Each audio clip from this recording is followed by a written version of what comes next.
Good morning, afternoon, and night, everyone. How are you doing, Cole? Hanging in there. Hello, everybody. This is Dida Hi. speaking. Sounds like Dita. Is that you? How are you guys?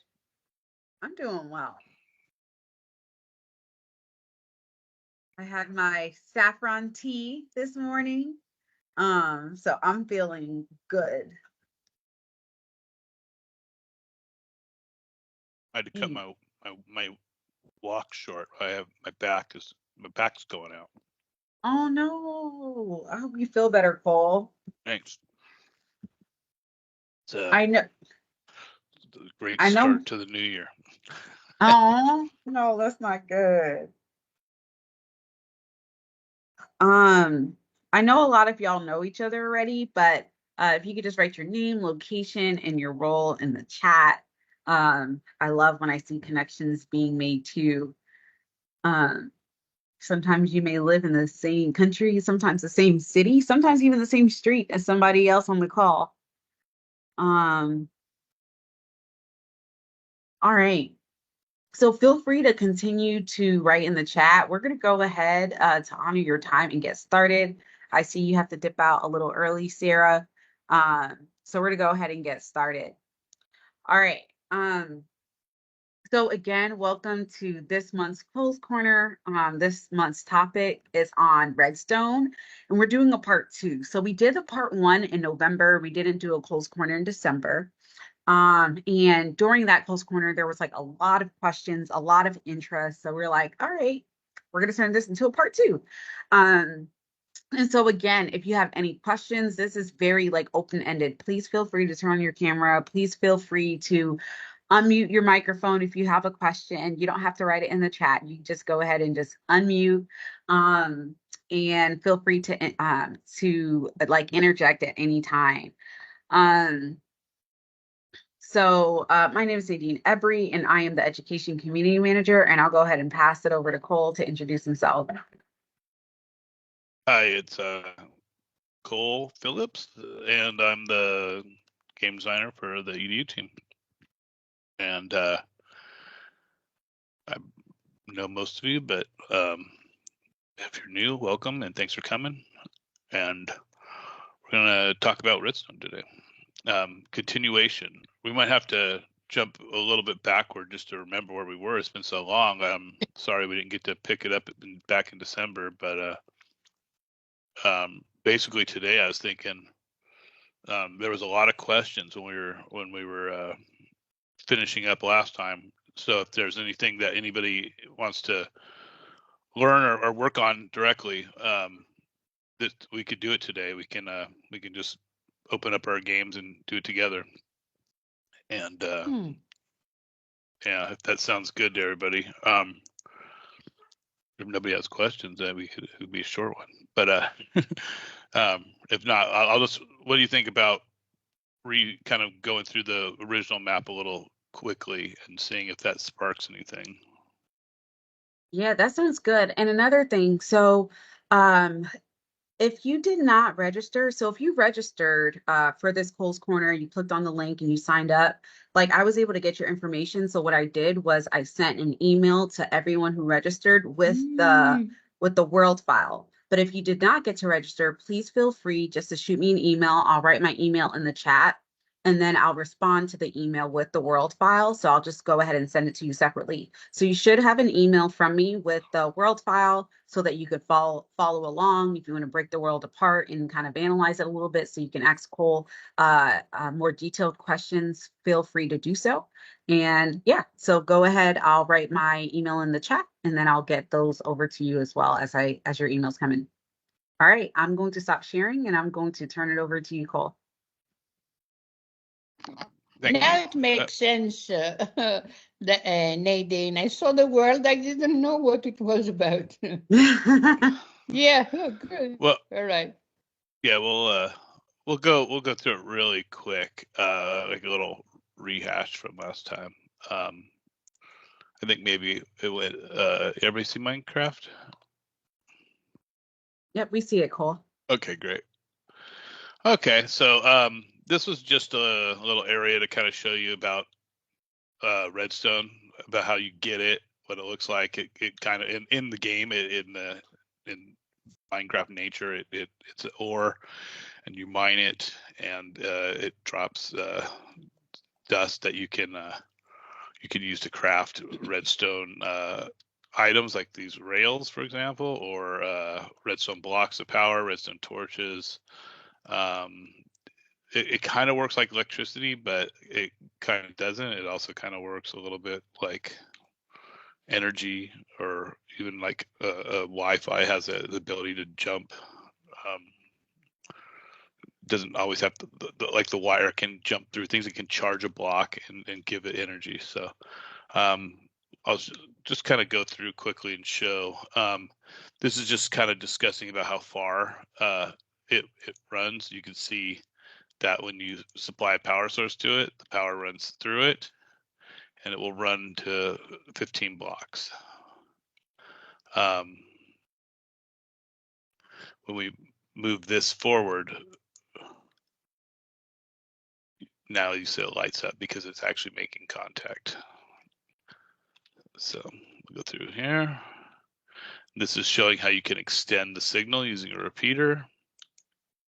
The repeater doesn't really apply power on its own, but it can extend a power source and refresh it. So if I break it and put it here, now I could open this door because the power now will extend another 15. This is showing the different sort of ways that power is transmitted. There's a lever which applies a constant supply of power. As long as it's on, once you turn it off, it's off, and you can see how that works. You can see how long it takes the redstone the signal to travel.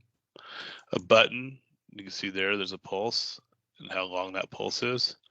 I believe the stone one's a little bit quicker pulse, so you can see it's a little bit shorter. I don't know if I can click these fast enough, but you kind of see that, yeah, it's a shorter pulse, and that same phenomenon happens with these plates too.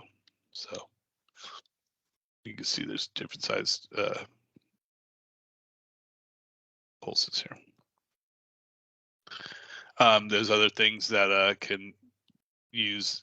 There's a lot of blocks and items that can use redstone. These daylight sensors can use them. So I think this should toggle between. Let's see. There we go. There's night, so it's off. So the light's not hitting it, so the power's off. But you can reverse these. So if I turn this on to the other mode, now night makes it go on, and daylight will make it go off.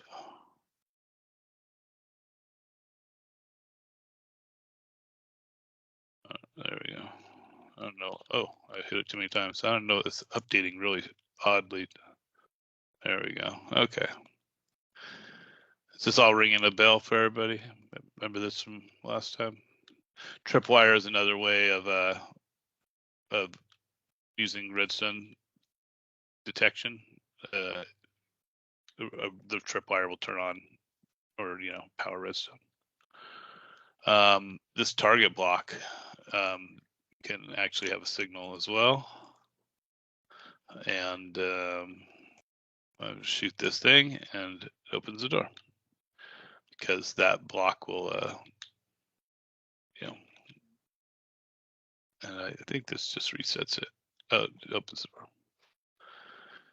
All right, and yeah, the mine carts I talked about earlier, how these rails use redstone. So, hey, all right. Now this is showing how you can like what's in a chest is a trap chest. So you could tell because it has this little tiny red kind of mess around the lock, and as opposed to that one where it's kind of just the same color. This means it's trap chest. So when you open a trap chest, it sends a signal. So again, you can use that signal. It's a very short signal, so you have to use some sort of repeater to extend it, but you can use it.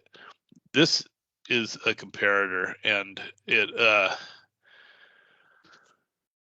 They can be a little complicated, but really what they do is they kind of read the signal, the signal strength for a block. It can look. You can also do other things, like you can run things into it and lock them, and we go more into that later. But for this example, I'm using a comparator to tell what value of this item frame and this thing inside it as it rotates. It's changing the signal strength, and I have it wired up to this stand so you can see it, and the armor stand has animation states depending on the signal strength. So as we rotate it, you'll see the guy starts moving in all these different poses. And since this only has, the 8 directions, the animation has more than that that it supports, but this will only provide us 8 rotations here. So this was showing you how a lectern can actually affect, output a signal too. Again, we're using our little comparator, but the amount of pages in a book actually makes a difference too, which is kind of interesting. So you put in a 1-page book and it's just, they all fly up. But if I put in, this 30-page book, you only get 1. And I don't think I shared my sound, but there's a chime as I'm going through the book and turning the pages. You'll see more and more of these are raising up. Just shared the sound, but you can kind of try to get an angle where you can see. But you when you play with it on your own, you'll see. But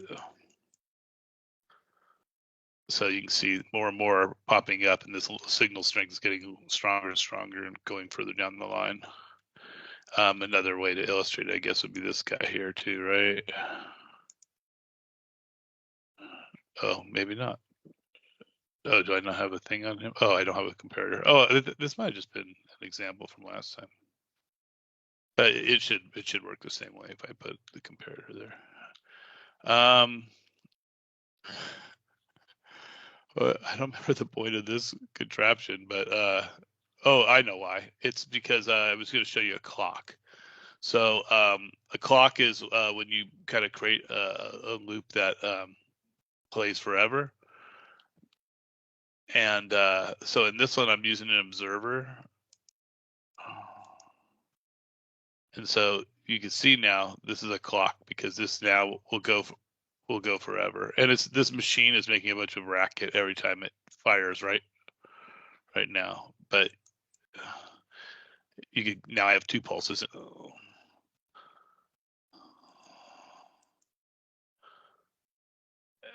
And that's an easy way to get a really quick pulse, is to use observer. But you could use this block and hold it in, and it'll give you a longer pulse. Oh my god, it's so hard to hear. Hold on, let me just.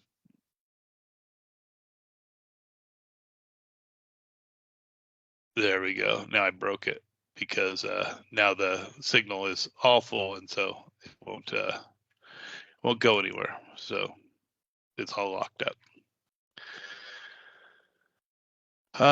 These are gates. They're like electrical gates, but this is how you can make a lot of redstone. A lot of the cool stuff people do with redstone involves these kind of gates and the principles of like turning on. This is how you get redstone to open certain doors, or have, this is how you would make a calculator, even, like you can do binary with these.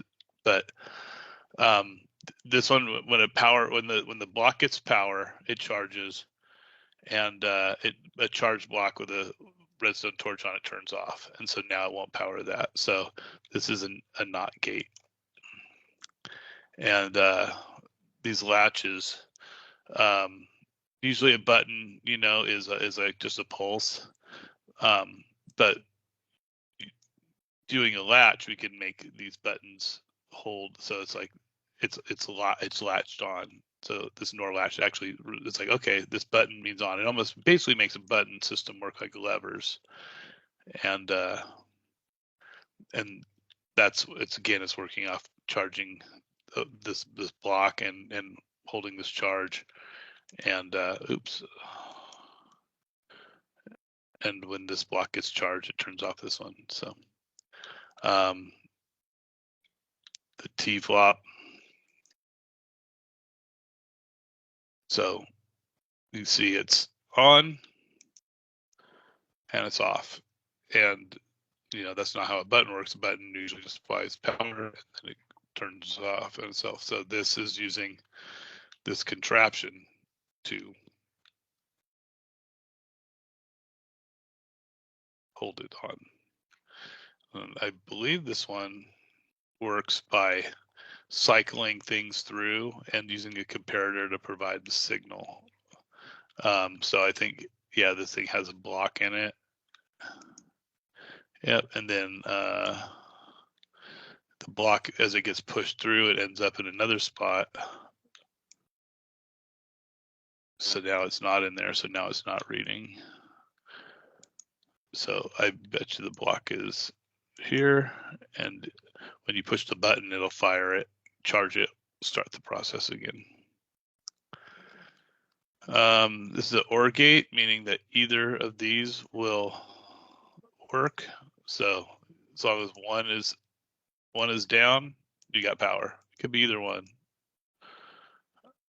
The NOR gate.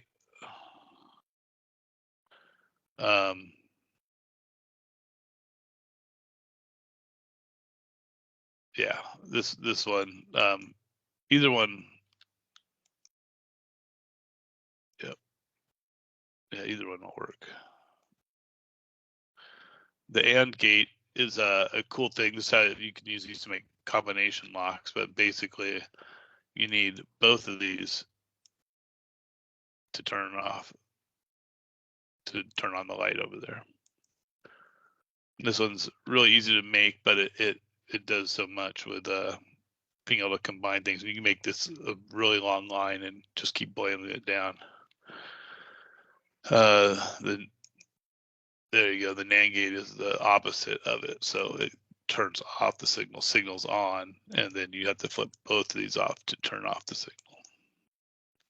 So I think that was the end of this. I think we made a little cannon before that wasn't really working as well as I had wanted it to last time. We'll see what happens now.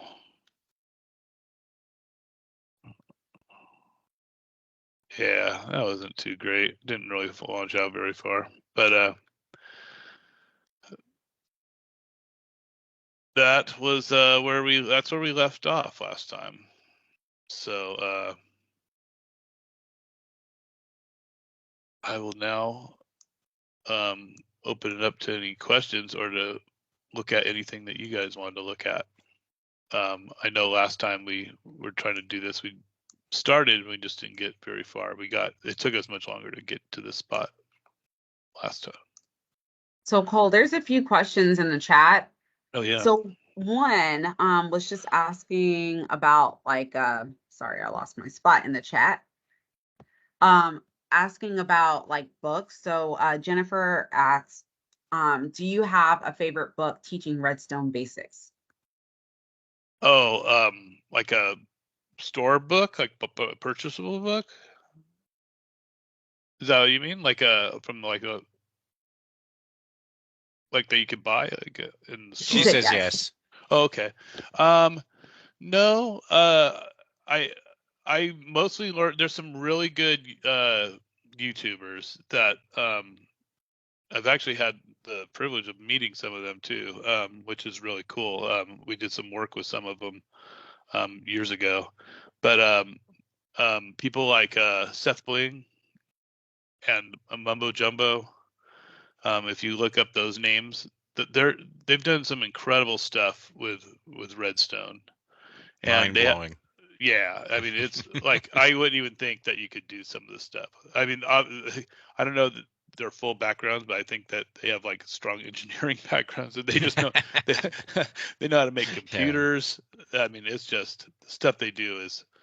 I mean, I remember him making like wave signs, like in with using Redstone. It's just incredible the stuff they do. But I learned most of the basics I guess I learned from just kind of playing Minecraft, like the simpler things, but like all these electrical gates. A lot of these are on the Gamepedia site. Like if you start looking up gates, but again, there's a ton of YouTube videos. I mean, I'm sure there's a couple Minecraft hard copy books out there. In fact, I probably have a couple that I kind of swag acquired, but I don't really use them. I personally, for me, I think that having the video open and just being able to like have the video side by side and look and learn the stuff. And luckily, I think with there's the rules of Redstone are pretty. I mean, although they changed, but the books I would avoid. I would agree with Cole on that. Just the YouTube videos, particularly with Mumble and a few others, are sort of the best way to go, particularly with changes over time and things like that. So you might get a book, it might be 10 years old. It's kind of obsolete at this point. But actually, I'd like to interject just a really important point I think about Redstone is that it's Boolean logic, right? So this is like a fairly complex set of circumstances, and from my own perspective, like I tend to approach it from a very practical standpoint. So I'm kind of vaguely aware of the theory that's going on here, and I kind of get it. Over time, I've kind of gotten it, but by no means do you have to jump into the theoretical. Like I've always approached learning Redstone from a very, very practical point, which is I need to do this. Which ways can I accomplish this? And because Redstone is so flexible, there's always sort of multiple ways that we can achieve things. It's like Minecraft in general. There's no right or wrong way of doing things. There's just different ways of doing it. So I was just kind of review dozens of videos and see, like I like this, I really like this setup. And over time I've kind of created I think it was something that Cole mentioned in one of our previous sessions was make sure you create a world encyclopedia for yourself. So as you gain experience, build examples, make sure you build them so that you can go back to them and review. And also over time you'll say, I can combine this redstone thing with this redstone thing to make this redstone thing. So that's kind of my approach is do practical thing, build yourself examples, build yourself a library, and over time you're going to make sort of connections with these different techniques, and you're going to find out new things, and people are going to share stuff, and then it sort of rolls from there. So I don't get too bogged down in the theory of it. I just kind of approach it with a light sort of touch, so I'm not getting overwhelmed. There are people, like I've talked to Redstone enthusiasts who are like they're purists, like they do everything Redstone. Command blocks, they're this terrible thing that's too easy, and they'll build something and it's incredible, but like that when you see those like Colton was talking about the computers and the calculators and stuff like that, it's fascinating, but I don't think I'll ever go down that path because it's just you really have to understand the theoretical side of that to be able to create, essentially mechanical Babbage calculating machines in Minecraft. It's cool to see. Sorry. Yeah. Anyway, that went on longer than I'd intended. Oh no, thank you. Thanks for all that. That's as well said. And I mean, we have the same philosophy, I believe, with like it's a tool to help you achieve the goal you want, right? And it's a powerful tool. It's a great tool. And then there are the people that just like the tool, right? Like they're fascinated with like it itself and the purists, and those people blow me away. But like almost everything in here I could have done with like one or two command blocks. And I mean, there's some I mean, and if you've built a lot of content, you'll know some of the things. Sometimes Redstone is a good thing for for timing purposes, because you can create delays with these things using a repeater and you know, so in a command, especially in a function, when you start using functions, if you're not familiar with them already, they just kind of all fire at once. And sometimes you want things to happen in a sequence. So sometimes you do things where you use the timing of Redstone to create that staggered actions, and so I'll use it for that sometimes. But rather than if I want this door to open when you push a button, and I would have to run a redstone line all the way, it's like running cable through your house. You could run cable all the way to your house to reach your attic computer, or you could get Wi-Fi. And I guess I think of the command blocks, I guess, as Wi-Fi sometimes, because I could just summon a power source right at my door, instead of trying to run this. But there's I don't know, it works a little bit like electricity, so I feel like it's a good thing to learn. It's just a really good thing to learn if you're going to build stuff, because you will bump into situations where you need it. And the thing, and this was the whole Cole's Corner thing, was about what Dan said about building a toolbox and like having these things so you can pull from them. Imagine if you one of the first things I did, that I probably 8 years ago or 7 years ago, is when I was learning Redstone, is I made all of these switches, these gates and stuff, these latches and gates, because when I first started and I worked on Minecraft, and I was having to build content, I found that situations, and back then, it's kind of funny, when I first started working on it, we didn't have command blocks. So I was doing everything. You had no choice. You had to make manual things like this. And so I had to learn all these like kind of latches and stuff. So I just would build these, and almost just like I have laid out for you here, I built these, but I did it like in a flat world. But I just laid them all out, labeled them, so I would have all these for my reference later.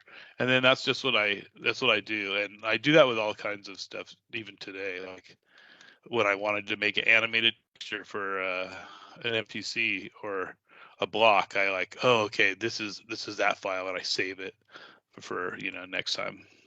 So if you can build up a collection of stuff, save a world off and keep it, and then you can always refer back to it. After you do it 1,000 times, you probably won't need to refer to it. But I'll be honest, I often have to refer back. Just the other day, I needed to do an animated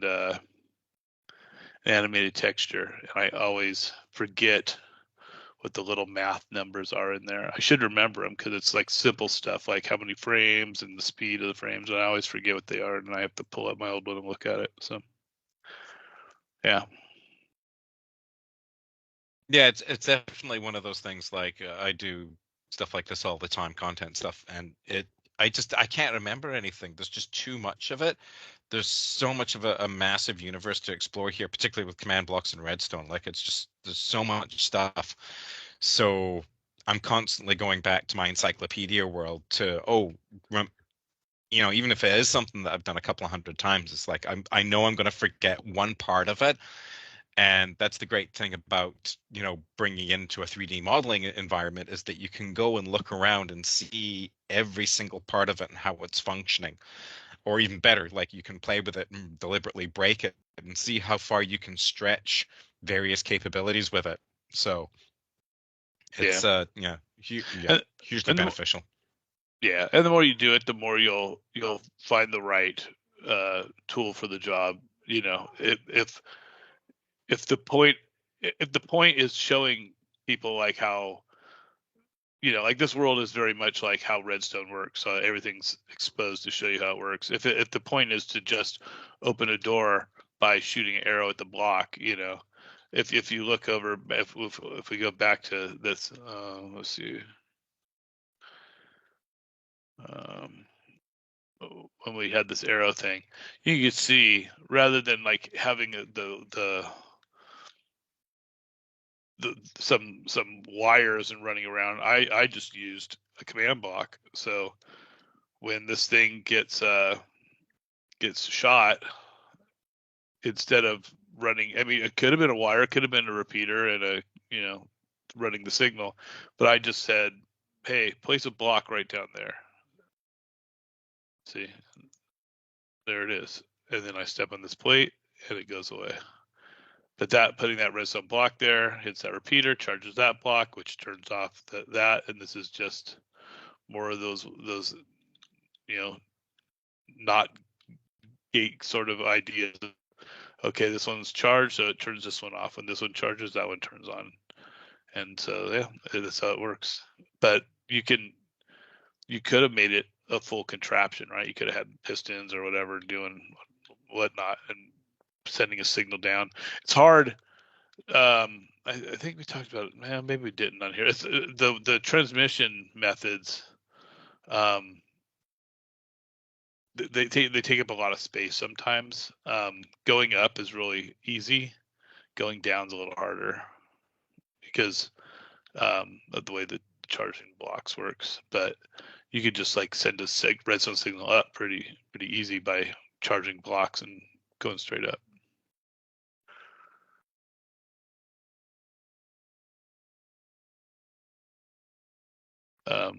Yeah, it'd be nice if they implemented a way to send signals down the way that they've created them to go up.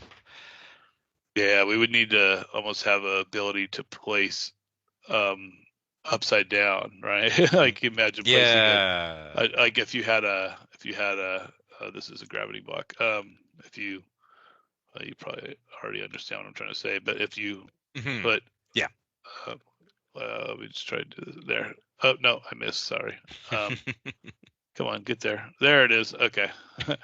So if you could almost place that torch coming from the bottom, like if you could do that, then I can imagine that would trigger. Yeah, that'd be pretty cool. Yeah, because like right now, like this block, this is transmitting up, right? Like this is super easy to go up, and we can go up this way like forever. So we want to send this signal up, no problem. But now coming back down, you're like, how do I get this signal down? So now I got to use the dust, and I got to, bring it down a little bit and wind it down, start making my little, wrong button. But yeah, start making my staircase down. Yeah. So a lot of times I find it easier to just use a command block it depends on what you're doing. If you're doing it because you want to show people that this is how redstone works and this is how it moves, sometimes it's just easier. If you're playing, also one of the big differences that we're not really talking about because we're all looking at this from a creator perspective, but as a player perspective, there are no command blocks, right? So if you want to build these incredible things in your world as a player, this is the only way you can do it. So, yeah. So Paul, there's a few more questions in the chat. Yeah. There's one thing, I don't know if they're still in the still on this call, but Jennifer wrote, I'll definitely request a one-on-one training session. I saw that today, so excited. So yes, there's different redstone, there's different sessions, and Dan, wonderful Dan, and a lot of other ambassadors are also leading sessions. So if you need additional support with Redstone, we have ambassadors who can also support you through the one-on-one sessions. And then we also had a few questions. So there was a lot of discussion around like people to subscribe to and stuff like that, which I really loved. Okay. And then Pamela said, and then do you copy them from world to world with structure blocks, or do you completely rebuild them? Well, I rebuild them because, like Dan was saying earlier, it's kind of like a case by case. Like the same, this AND gate doesn't always look like this. I mean, the gate itself does, like the functionality of it but I might need this to be, built into a wall or into a house. And so if I was gonna, I don't know if I just put a structure block there to make it.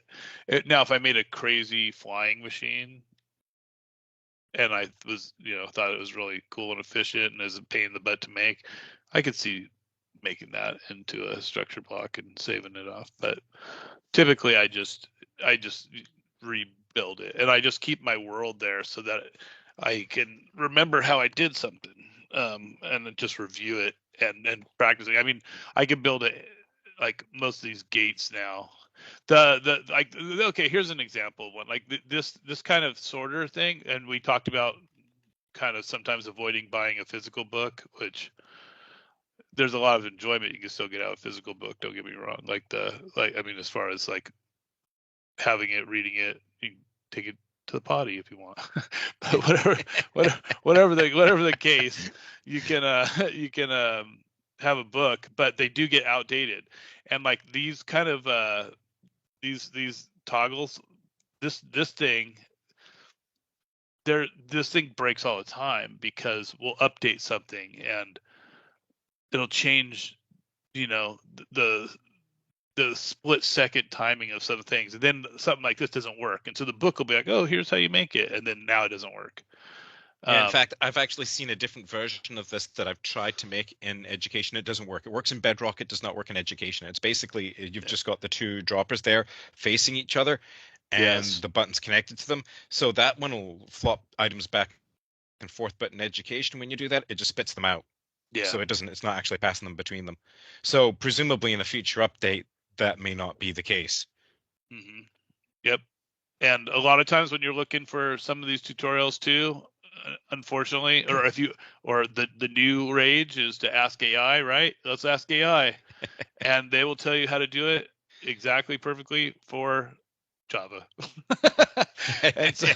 and so a lot of the stuff is you really have to find it for Bedrock. And sometimes I think when I made this one, one of the first ones I tried didn't work, and I ended up, because again, I would probably have done something like this with the commands, right?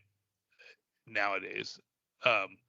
But this one, I think the first one I didn't make worked, and so I had to just keep messing around until I got something that actually worked in education edition. So, but yeah, so this machine I might save off and build and throw it in the structure block just because it's solved, but be prepared to have to rethink about how you did it because it might change. But like this is one of the first things I ever learned how to make was this thing. Like this was beyond something like beyond the basics of just learning like the charge block principle. I think once you learn that's one of the harder things to get around. I think with with Redstone knowledge is you it's easy to think of a power source and then this cable running, and that you get. But the idea that you charge a block, like this block here is charged because it's getting a redstone signal, and so it can power something. And that's a weird thing because this block this block is powered, but it's not charged, so it's not going to power anything. So if I put a redstone line there, see, it's not powered, but this block is. Oh, no, it's not. It's nope, it's not, because it's not gonna. A charge block can turn on something, but it can't keep propagating the signal. It's because it's coming off of this thing. This is the power. And now, if you use a repeater next to that one, it should continue on the signal, though. Yeah. Yeah. Out of this block, you mean? Yeah. Because it's a charge. Yeah.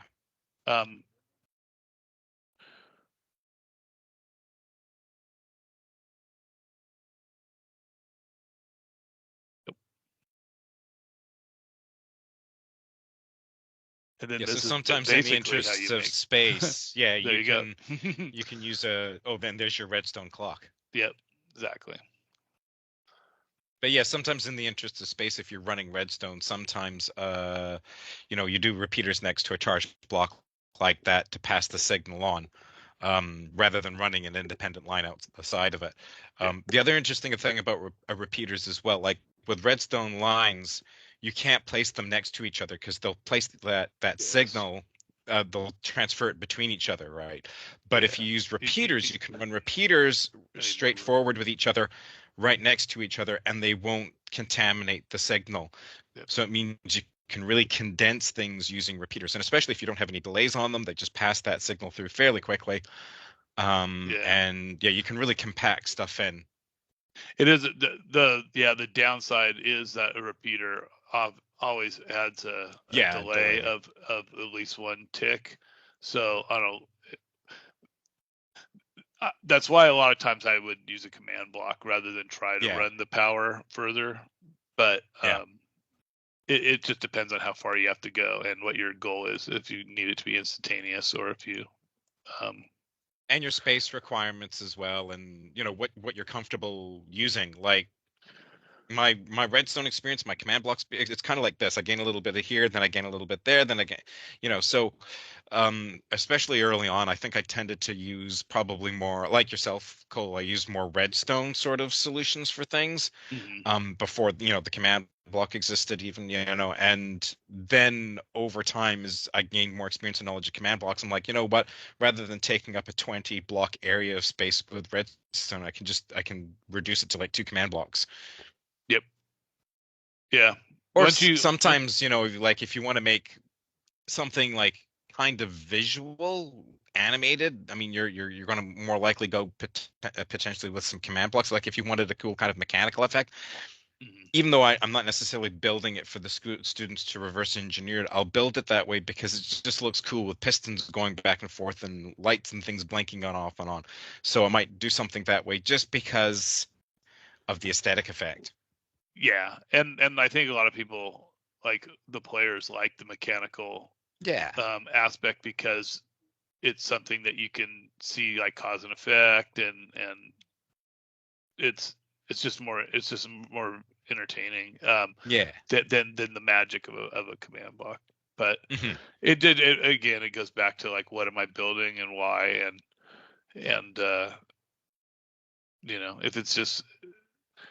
if I'm just trying to make like lights turn on in my house, it's such a pain in the butt to wire up a house.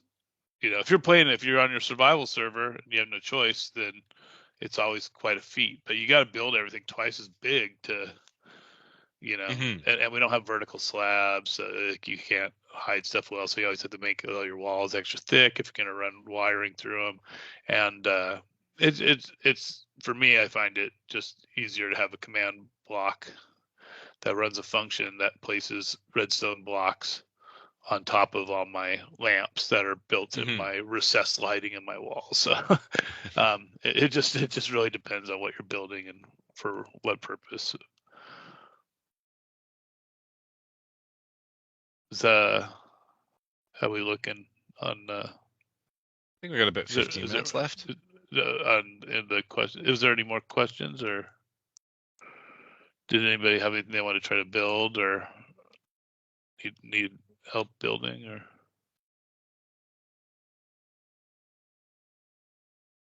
Someone, I can only see part of the chat because of my my dual monitor. My monitors. Oh, I just fixed it. Sweet. Yeah,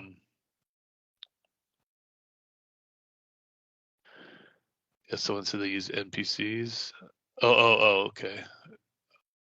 Oh, I see. Yeah, to take notes for yourself. Yeah.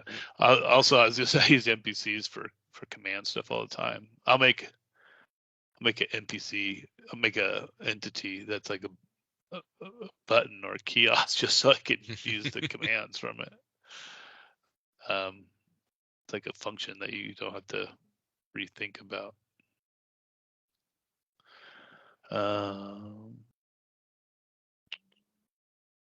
Yeah.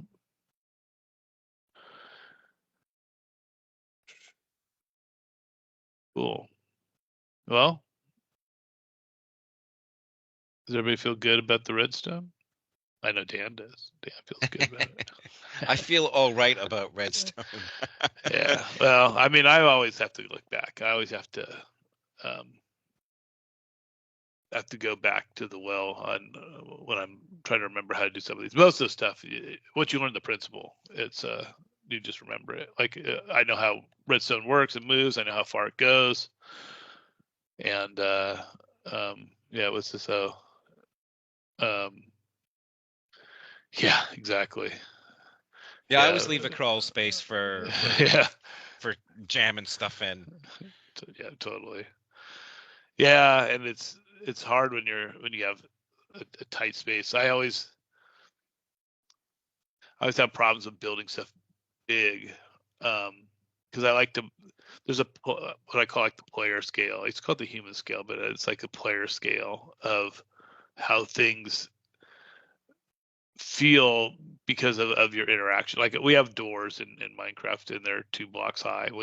But when you build a house and stuff, a lot of times that little door looks too small. It's kind of like this little tiny door, and but that door is kind of scaled to your player, for the most part, and all the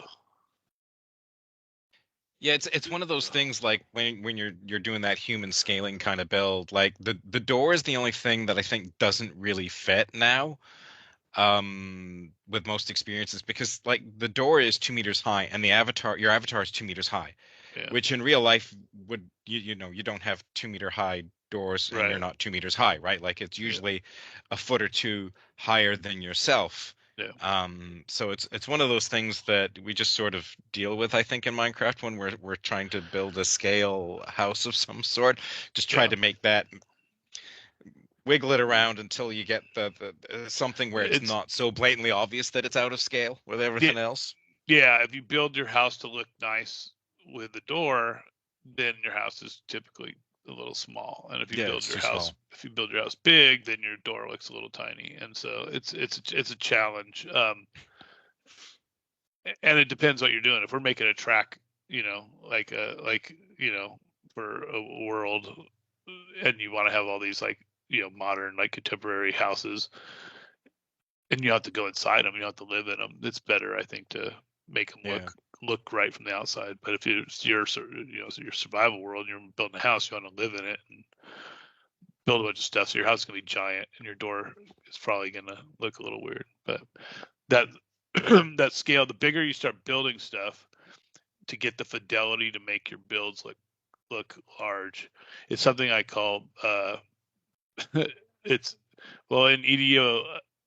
I always say build big, play small, and it's because we know that you don't have the time to play big, right? You don't have when you're in a class and you're spending an hour on a lesson or whatever, and that lesson really just now boils down to like what a half hour tops, 20 minutes, right? Of in game with when you take the bookends off of instruction and debriefing, the you don't want to spend half your time walking through a map to get to the other thing. Like walking is not gameplay. It's not fun. No one enjoys it. And only the creator likes like looking around and chewing scenery on the world they made. So for the player, it's not a fun experience. So Yeah. I say build big but play small. Keep the actual focus areas of what you're doing and all your activities really close, and let's string those events together because they have limited time. You want to give them the maximum. I know I'm drifting away from Redstone into game design, but this is kind of, I guess, Redstone reminds me of it because sometimes you have to build large to incorporate some of these Redstone things in there, and you can build, like when I say build big, play small, I mean like you can have like all these vistas and stuff. You could build this incredible like looking stuff for the player to see, but just remember it's all scenery. And if I have to, if I have to go to that wee little tower out there to do something, know that most of the time I spend is going to be getting there, and I'm not doing the other activities and the fun stuff and the learning objectives that you want me to do. If I see it out there, maybe it's just visual to the way George Lucas used to think about his films. Like he used to say that the setting is not the setting's a setting, and he'd put all this detail into settings, but he wouldn't dwell on it. And it'd just be like, yep, that's how it is. This is the world. And it was great. Now they'll spend like all this time looking and marveling at how cool his world's looking. Like, yeah, I liked it better when you just got to the story. But anyway, you could either just have it for visuals to make the world more interesting so it doesn't look ugly or boring, or you can teleport people and get them to the areas they need to go quicker, fast travel and whatnot. So anyway, that's just some my little design Bible I wrote for EDU. Free excerpt. Yeah, that's cool. Yeah. Sorry, I digress. But is there a It's good to explore conversations as they, naturally come up and evolve. It's good stuff. Yeah, for real. Thanks. Was there? I don't know. Let me see. Is there any? I think I saw a comment there about, Hannah said, I feel a bit overwhelmed with the possibilities of Redstone. So yeah, I mean that's a really good one to sort of focus on. Is it is easy to get overwhelmed with Redstone or command blocks and a lot of this stuff. So just take it slow and take it at your own pace. And like I was saying earlier, like I use it where I need it, and I research it, where I need it, and then over time, like you just start making connections between all this stuff, and then one day you just wake up and go, oh, all this stuff sort of makes sense now, and there's no rush or no hurry. And the other great thing about the teachers community lounge here that we have is that so many of us have kind of already gone down this path. And at this point, we just sort of, we're playing around, we're figuring things out. We talk to Cole, we talk to other people, and then we start sharing stuff around with each other. And then, like, for example, Sarah and Elliot and I often toss stuff back and forth. She'll show me something, break my brain, and then I'll go away and look at it and start playing with it to see what else I could do with it. And then I pass it back to her, and then she sees it and she does the same thing. And that sort of thing is happening all the time with a lot of us. So if you are overwhelmed or you're looking for a specific, practical example of something, or you're looking to do something specifically, just you throw it in the teachers lounge there. We're all tuned in there, so we'll all be able to help or respond, or drop somebody's name in there and say, hey, about this. Yeah. I wonder, one of the things that helps is, I mean, if you just want to learn Redstone, just to learn all these principles, I say just go into a flat world and start laying tracks. Just start playing around, see what happens. You'll notice the quirks just immediately of charging a block. If you can learn the charge block principle, because I think that's the one that like kind of breaks people's heads a little bit. Like it's easy to understand power source rate, like wire transmission, but the charging of the block is and what you can do off a charge block. I think that's the one that it's what opens up so much of the possibilities of Redstone, but it's also the thing that's harder to kind of grasp, and you just kind of play around and feel it. But I think once you get that, you get the hang of it. But like to what you were saying, Dan, like having a goal. Whenever we, I don't know everybody's process. I only know mine, obviously, but mine is pretty much kind of remain unchanged. I mean, some of the techniques and tools I use have changed, but like the basic technique of game design for me hasn't changed much. And it starts with a high concept, and then I write up, a more detailed like game. Before I even write up a GDD, which is a game design document, I'll kind of do an outline of it, and then I don't always write up a GDD anymore because I'm the one making it. Like a GDD is a team tool, right? A lot of times it's a tool that everybody everybody working on the project together shares, and it's the the book of truth. It's the blueprint for what you're making. I don't always need that for myself, but it's not a bad idea to write down your goals. Like if you're making a world rather than just getting there and start winging it, it's good for learning some stuff, but like kind of make your outline and come up with like what you want out of it, and then you'll see, okay, I'm going to want a door that opens, and then now you have a goal, and you have a redstone goal, right? You have a command block goal. You have whatever your goals are. You know what all the obstacles you're going to have on paper, and then that'll help you at least seek out the right information that you're looking for.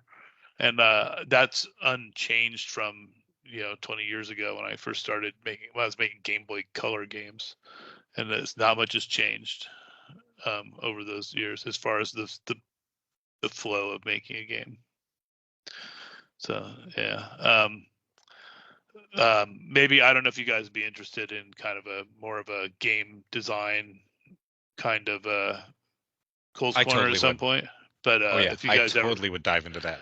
yeah, I mean, one thing I can show, I mean, I have stuff that I've written specifically for how I do EDU stuff, and I'm not an educator, so I don't, the content wise, I don't always know stuff, but I mean, I of course work with like all you smart people that give me that information. So, but as far as like what makes a compelling game from minute to minute to long term goals and lasting memories, like that's my that's in my wheelhouse. So I can share some of those things if that's something that's interests anybody. Maybe we Oh want to. yeah, we have comments popping up. People are definitely down for that. Oh, great. Maybe you have your next Cole's Corner there lined up for you. Yeah, yeah. Just catch up here. Do I have a favorite world? I don't know if I have a favorite Redstone world. Just because there's a lot of good ones. I'm guessing you mean in the library. That last one that I think Nathan made, that has a lot of redstone. That spiral one with the house. What's it? Is it called? I want to say it's like called like 401 or something. It was like part of the. You guys know, the one I'm talking about. I think so, yeah. And Nadine, do you remember what that one's called? It's like 40. I think I just remember it as 401 because it was part of this learning how to use Minecraft. But it's a very, I think Nathan Richards made it. I think was Yeah, the Nathan person. Richards, yeah, did that one, yeah. And it has a lot of redstone stuff. So it's kind of like a bigger version of this sort of thing where and it's very step by step too. So it's progressive. So it's as progressive as in like you progress as you go. Like it builds off. Each step builds off each other. So yeah, it's I pretty good for posted it that. in the chat, Cole. Oh, okay, perfect. Thanks. So that's a good one. At least for learning. I don't know if that's a good one for kids, but Depends on the age group, but I think you or could probably dump a lot of kids into it and they would probably be totally fine. Yeah, when I think of a group of them, I think about the herding cats thing of just they're like then they all run. I mean, this one's it's more of a like it's like a museum, right? It's like a journey. You walk around the outsides and the spiral sort of thing. But anyway, you might check that one out. I don't know if that's good for kids. Let me get back to you on that one, Jennifer. I don't know. I had to. Maybe I'll make one for you. Me and Dan will team up. We'll make one for you. Sounds fun. Okay. Yes, the the decorations of the doors do help make them look larger.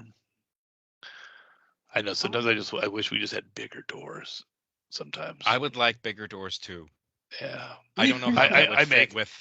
I know. I make them, and I'll make my own doors, which I can show you how to do someday. We'll do one on entities. We'll do a Cole's Corner on how to make your own entities. We can make doors. We'll make the right size doors. Oh, that would be cool. Yeah, I made a cool mesh door for a little moon base thing I'm working on. So the doors go. They have that cool little that crossover. Oh right, yeah. Yeah, it's and they're big. They're giant. They look good. And those are entities that you're using. So it's just an animated. Yeah, that's cool. Yeah. Yeah, I'll show you guys that sometime. All right. Well, we are at time. So thank Yeah, you, it Cole, goes so so much. quick. It goes It so quick. does. I'm like, the hour passed already, and I'm already Yeah. loving the ideas for the next Cole's Corner on possibly creating your own objects in Minecraft and game design. So I'm loving just the ideas that have been thrown out because I was sitting here thinking, I wonder what the next Cole's Corner is going to be on. So I love that all these conversations are coming up too. So thank you all so much. And please feel free, like if you have any questions, please feel free to just tag Cole in any questions. There's a lot of experts in this group. In addition to Cole, we have Dan and a lot of experts. So unfortunately, I am not an expert on Redstone, so I cannot help with that, but we have experts who are on this call. And also we launched our one-on-one sessions yesterday. So if you're like, I'm pretty okay with Redstone, but I really want to get better, I need one-on-one support, you could actually log in. If you look at the post that I sent yesterday, I had the post that I posted yesterday on in the teachers lounge. I had a link where you can go and book these one-on-one sessions if you would like to snag some time with somebody just to get additional support with using Redstone or whatever it is. So thank And you all so much. and yeah, thanks everybody for coming. I always have a good time talking to everybody about the stuff. It's fun. It's a good time. I'm talking about the stuff I love, and it's nice to be with people that love it too. Additionally, feel free, like if you're working on something and you're stuck or something's not working right, I can put my email in the chat like I always do at the end of these. But send me a message with what's going on, and I will do my best to help you through it. Response times vary depending on what I have going on. You can imagine, but I think I've had about 5 or 6 people take me up on this offer, and I always do get back to them. So it's maybe not as quick as the helpline, but I do my best. But yeah, especially if you have something and it's just not working, or if it's broken, or if you're stuck on a step. Sometimes, if you're trying to make a pack or something and something's not working, sometimes I sanity check my work with my peers all the time, where something's not working. In fact, the other day, I know it's a time, so I'll make this really brief, but just the other day, I spun my gears for like 3-4 hours, just could not figure out what was wrong with this JSON, with something not showing up. And I ended up finally just asking one of my designers, dude, can you just look at this? And he looked at it and he's like, I don't see anything wrong with it. And we're like, what? I know it should be working. But the way he said something and he's like, yeah, I checked this. I'm like, oh. And so I went back and checked it, and it was just the name was wrong. Like I named something wrong as a reference, and so it was looking at the right thing, but it looked right, because so when he saw it, he looked right, but he didn't know the word, the thing I was referencing. So just having someone, a new set of eyes, look at at something can, It's really important to it really helps you. have a sanity check person.